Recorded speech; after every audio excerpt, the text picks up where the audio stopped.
Space में हम इस धरती तक सीमित नहीं है। हम वो पहली संस्कृति हैं जिसने तारों की भाषा दुनिया को सिखाई, जिसने नक्षत्रों को संज्ञा दी, जिसने आकाश से गंगा निकाली और जिसने सागर पर सेतु बनाया।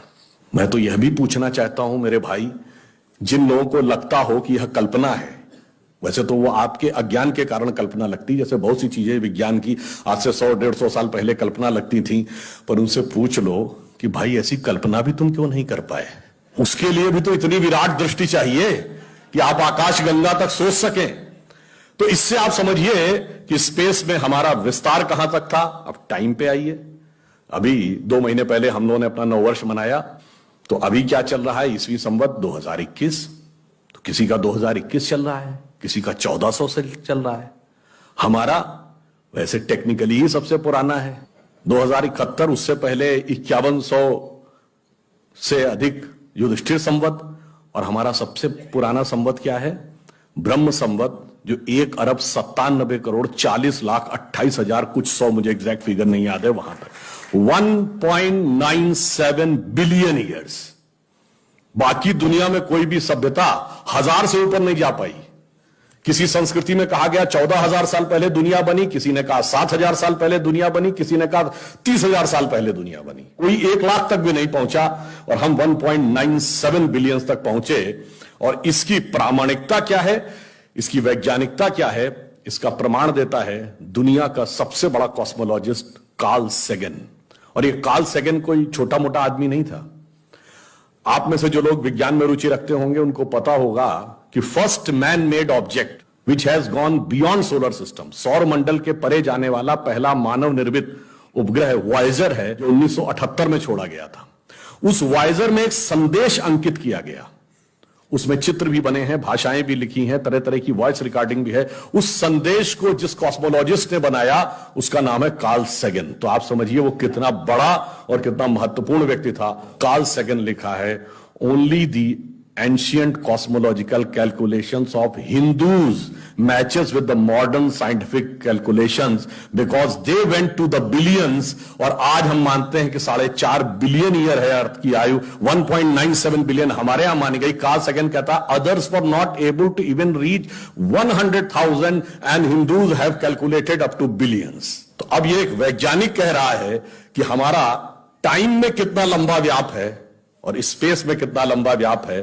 तो आपको यह समझना चाहिए कि जिसे हम सांस्कृतिक राष्ट्रवाद कहते हैं वो कितना गहरा और गंभीर है।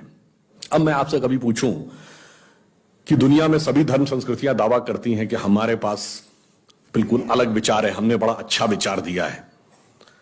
अगर हम आपसे पूछें कि हमारी संस्कृति में ऐसा क्या है जो दूसरे में नहीं है, बहुत से लोग कहेंगे साहब उसमें बड़ा सदाचरण की बात कही गई, नैतिकता की बात कही गई।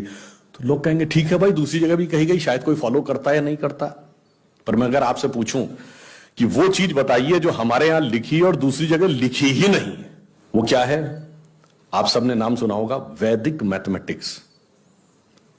Have you ever heard of mathematics as a part of religious text? ये सिर्फ हमारे यहां है। गणित धार्मिक पुस्तक का हिस्सा है। Ayurveda medical science, it is globally accepted as a structured medical science, by name itself is a part of Vedas। Medical science धर्म ग्रंथ का हिस्सा हो, गणित धर्म ग्रंथ का हिस्सा हो, ये दुनिया में कहीं नहीं। बाकी जगह विज्ञान और गणित का धर्म से संघर्ष है, हमारे यहां वो धर्म ग्रंथ से उद्भूत हो रहे हैं। ये फंडामेंटल डिफरेंस है हमारे और उनके बीच में।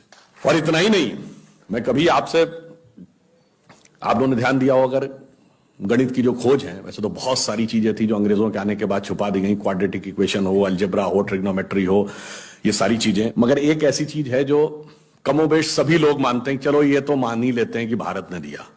वो क्या था? शून्य। अब कहा जाता शून्य किसने दिया? आर्यभट्ट ने खोजा। अरे भाई आर्यभट्ट ने खोजा नहीं, आर्यभट्ट की किताब में पहली बार तुमको लिखा हुआ मिला। अगर आर्यभट्ट ने शून्य खोजा तो बौद्ध मत में शून्यवाद का सिद्धांत कहां से आया? वो तो आर्यभट्ट से पहले के थे। और ये बताइए कौरवों की 18 अक्षौणी सेना से लेके भगवान राम की जन्म कुंडली बन रही थी, वो बगैर शून्य के बन रही थी। वास्तविकता यह है कि शून्य वेदों से निकला और वो इस बात को स्वीकार करने को तैयार नहीं होते थे कि धर्म ग्रंथ से निकलता है। इसलिए उनको छटपटाहट थी, इसलिए वो कहने का प्रयास करते हैं किसी और ने निकाला था। और समस्या क्या है, हमारे यहां तो भगवान राम की जो कुंडली निकली है वो जब नासा के प्लैनेटोरियम सॉफ्टवेयर में डाली गई तो 7114 समथिंग बीसी की डेट निकल आई। अब बताइए, वैसे तो मैं नहीं मानता कि वो डेट सही है, उसके अंदर नक्षत्रों का कैलकुलेशन किया जाए तो बहुत पीछे आएगा, परंतु बताइए उन लोगों ने हमको समझा दिया कि हम अवैज्ञानिक हैं और हम अंधविश्वासी हैं, जिनमें किसी एक के यहां लिखा है कि धरती चपटी है और एक के में लिखा धरती चारों तरफ सूरज घूमता है। और ऐसे महान ज्ञानदेव पाड़े लोगों ने हम लोगों को समझा दिया कि हम अनसाइंटिफिक थे और धरती को चपटी और धरती को इस सौरमंडल का केंद्र कहने वाले लोग वैज्ञानिक थे। आज भी जब सूर्य ग्रहण या चंद्र ग्रहण होता है, आप नासा की ऑब्जर्वेटरी बताती है ना, 1950 से पहले नासा नहीं था। आप जाके पूछिए, गांव में कोने में बैठे हुए किसी पंडित से कहिए, पंडित जी पंचांग में देख के बताओ सूर्य ग्रहण कब है, और जो वो हमारा पंचांग बताता है और जो नासा की ऑब्जर्वेटरी बताती है, कभी उसमें दिन तो छोड़िए घंटे और मिनट का भी अंतर देखा है? हमारा तो कैलकुलेशन 5500 साल से एज इट इज चला रहा है, और उसके बाद उन्होंने हमें बताया कि हम अवैज्ञानिक हैं। आज भी आप बताइए, उत्तर भारत में उतना नहीं दिखता, दक्षिण भारत के मंदिरों में जाइए, नवग्रह बने हैं तो सूर्य केंद्र में है कि धरती केंद्र में है? सूर्य के 7 किरणें होती हैं, 7 घोड़े सूर्य के बने कि नहीं मंदिरों में? अब बताइए, ऐसा हमारे दिमागों में भर दिया जाता है। हम लोगों ने भी विज्ञान में पढ़ा कि सबसे पहले नवग्रहों की खोज किसने की? केपलर ने, Kepler's law of planetary motion. हम सब ने, जिसने फिजिक्स पढ़ी होगी 10वीं 11वीं 12वीं में, कभी न कभी Kepler's law of planetary motion पढ़े होंगे कि केपलर ने सबसे पहले बताया कि 9 ग्रह होते हैं। अब ये बताइए, इधर जब हम पूजा करते हैं तो पंडित जी हाथ में जल ले क्या बोलते हैं? ब्रह्मा मुरारी त्रिपुरांतकारी भानु शशि भूमि सुतो बुधश्च और गुरुश्च शुक्र शनि राहु केतु सर्वे ग्रहा शांति करो भवन्तु। अब ये 9 ग्रहों के नाम केपलर बताए थे कि पंडित जी बताए हैं, और हजारों साल से बता रहे हैं। और उसमें मजे की बात यह है कि मंगल के लिए भूमि सुत यानी भूमि का बेटा, धरती का बेटा शब्द है। या अब जाके साइंस ने यह कन्फर्म किया है कुछ समय पहले कि एक थ्योरी है कि कभी एक जमाने में बहुत बड़ा एस्टेरॉयड टकराया था कि धरती से, और धरती का एक टुकड़ा अलग हो गया था, वही टुकड़ा बाद में मंगल बन गया, और भूमि सुत हमारे यहां लिखा हुआ, मंगल के पर्यायवाची में भूमि नंदन भूमि सुत जैसे शब्द हैं। अब आप देखिए क्या वैज्ञानिकता है और कैसे उसको इसमें सम्मिलित किया गया। मैंने क्यों बताया, हमारे यहां विज्ञान और धर्म इस कदर एक मत है कि ये उनकी बुद्धि परप्लेक्स हो जाती है कि कैसे हो सकता है।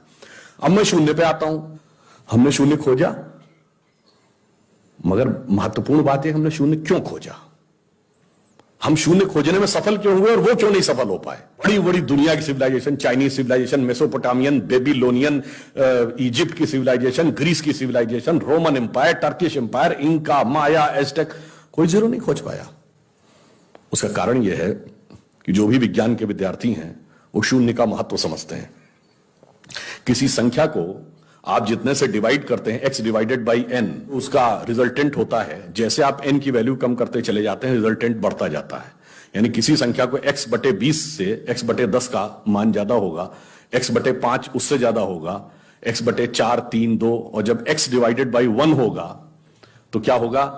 x हो जाएगा। इसका मीनिंग जानते क्या है? अब मैं आपको बताता हूं ये किस ढंग से हमारे व्यवहारिक जीवन और चेतना का हिस्सा था। आप लोग कभी ये सोचिए कि आपको जीवन में क्या अच्छा लगता है और अच्छा लगना क्या है। मैं बिल्कुल साइंटिफिक एक्सप्लेनेशन की बात कर रहा हूं। Happiness is considered to be an energized state of mind. जब आप खुश होते हैं तो आप ऊर्जा महसूस करते हैं अपने मन में, मस्तिष्क में। अब आपने माना मुझे अमुक गाड़ी से घूमना अच्छा लगता है, अमुक कपड़ा पहनना अच्छा लगता है, अमुक चीज खाना अच्छा लगता है, फला मोबाइल मिल जाए अच्छा, फला जगह घूमने को मिल जाए, से 20 थिंग्स। तो your energised state of mind is associated with 20 things. वो इंटेंगल्ड हो गई है 20 जगह। अब आप अपने मन में सुख के लिए उन 20 वस्तुओं पे आश्रित हैं, तो x डिवाइडेड बाई 20 है। अब मान लीजिए आपने आत्म संयम किया और 5 चीजों से अपना मन हटा लिया, तो x डिवाइडेड बाई 15 हो गया, नेट रिजल्टेंट बढ़ गया। क्यों? वो ऊर्जा जो उन 5 पदार्थों के साथ संलिप्त थी वो आपने बचा ली, तो वो आपके अंदर रह गई, तो by law of conservation of energy आपका एनर्जी लेवल बढ़ गया। जब आप x/10 पे आ गए, एनर्जी लेवल और बढ़ गया, और संयम किया 5 चीजों पे आ गए, एनर्जी लेवल और बढ़ गया। अब इसके आगे की यात्रा जो 5 चीजें हैं, उसके आगे की यात्रा x/5 के ऊपर की यात्रा थोड़ी कठिन, चुनौतीपूर्ण है। यह सिर्फ सन्यासी कर पाते हो। 5 चीजें क्या हैं? भोजन, वस्त्र, आवास, श्वास और ईगो, अस्तित्व। तो सबसे पहले क्या छोड़ते हैं? आवास। कहते हैं ना कि करतल भिक्षा तरतल वास। अब सन्यासी का कोई घर नहीं होता, तो x/4 हो गया, independent of house, no need. फिर क्या आता है? वस्त्र छोड़ते हैं, नागा साधु या दिगंबर जैन। अब चेतना उस अवस्था तक पहुंच गई जहां दिशा ही आपको अपना वस्त्र नजर आने लगती है, x/3 हो गया। अब भोजन, अब कॉन्शियसनेस उस लेवल पे पहुंचती है जहां पर उसको ऊर्जा लेने के लिए पदार्थ की जरूरत नहीं है, वो सीधे कॉस्मिक एंगल से एनर्जी ले सकती है। जैसे आपने सुना होगा, बहुत से ऐसे महात्मा होते हैं महीनों महीनों तक नहीं खाते। वो एक स्टेज आती है जब आप उस अवस्था में पहुंच जाते हैं कि आप सीधे कॉस्मिक एनर्जी को ग्रहण करने की स्थिति में आ जाते हैं, आपको मटेरियल एनर्जी की जरूरत नहीं। तो x/2 हो गया। अब है श्वास एंड योर एग्जिस्टेंस। जब तक मेरी सांस चल रही है तब तक मैं हूं, पर जिस क्षण आप श्वास को भी नियंत्रण करने की क्षमता प्राप्त कर लेते हैं, your consciousness become independent of your breathing. मैं चाहूंगा तो मेरी सांस चलेगी, जब नहीं चाहूंगा तो सांस नहीं चलेगी, फिर चाहूंगा तो सांस चलने लगेगी। यह अवस्था होती है समाधि की अवस्था। तो आप x/1, तो x/1 is equal to x। अब आपने आत्म स्वरूप का साक्षात्कार कर लिया, परंतु एक चीज रह गई, मेरा एग्जिस्टेंस, मैं एक एंटिटी हूं, मैं एक व्यक्ति हूं, मैं एक पुरुष हूं, मेरा नाम है, वो तो है ना। जिस क्षण आप अपने कॉन्शियसनेस को अपने एग्जिस्टेंस से इंडिपेंडेंट कर लेते हैं, तो n की वैल्यू क्या हो गई? 0। तो x/0 is equal to infinity.